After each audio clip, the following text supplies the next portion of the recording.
একটা সময় কথা কইতো উস্তাদ আবু দোয়াত নাম রয়ের বিরুদ্ধে, ভারতের বিরুদ্ধে। এগুলো করার কারণে হেমিয়া গুম হয়ে গেছে।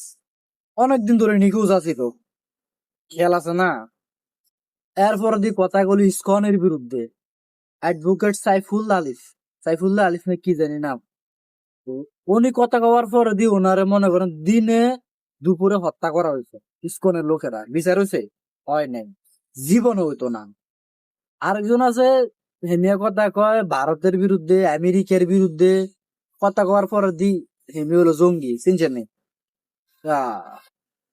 আসিফ আদনান, অনেক জনপ্রিয় লোক।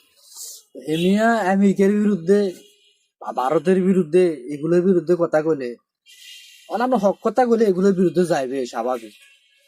এগুলোর বিরুদ্ধে হওয়ার কারণে হেতারা মনে করেন কি হেমিয়ারা বানা দিছে হেমিয়া জঙ্গি।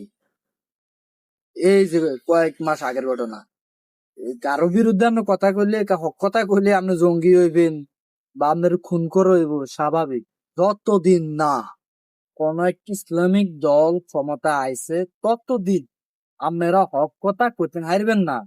এই যে বেড়া মিম্বারে খাড়া ইসকনের বিরুদ্ধে কথা কইছে, কথা কোয়ার পরে দিয়ে মিয়া গুম হয়ে গেছে। এই যে হুজুর একজন আছে না, কয়েকদিন আগে গুম হয়ে গেল, এরকমই হইবে। এগুলা সবগুলার এক জায়গায় সমাধান। সমাধান হলো যে কোনো একটা ইসলামিক দল ক্ষমতা আইতে হইবে, এরা দেশ পরিচালনা করতে হবে। তাহলে আপনার মন মতন আন্দোলন করতে পারবেন, কোন একটা দাবি জানাতে পারবেন, কোন একটা অবৈধভাবে হত্যা করিয়া লাইছে এটার প্রতিবাদ আমরা জানাতে পারবেন, বিচার পাইবেন। আপনি কোন দলের মানে ইসলামিক দলের আমরা সাপোর্ট করবেন না আর ন্যায় ইনসাফের বিচার চাইবেন, এটা হলো যে একটা মানে সান্ত্বনামূলক কথা। আন্দোলন করবেন, রাজপথ গরমে বলে লাভ নাই।